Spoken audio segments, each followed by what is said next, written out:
I'm going to talk about the bisexuals and the lesbians because I'm not the one living that lifestyle, so therefore I have no implications with that in particular. But I'm speaking to the people who have been heartbroken by men and women and they go to the other side.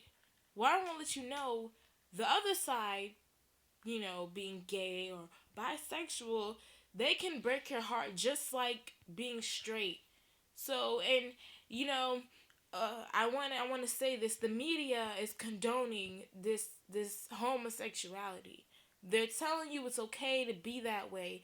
So that's why a lot of them are going that way because they feel like, oh, if I'm gay and I be with a woman, she's gonna love me because she knows heartbreak and she knows how it feels. Well, you've been bewitched. You have. Get counseling, get help. Don't just do something because society is doing it. That's why I want to let you know.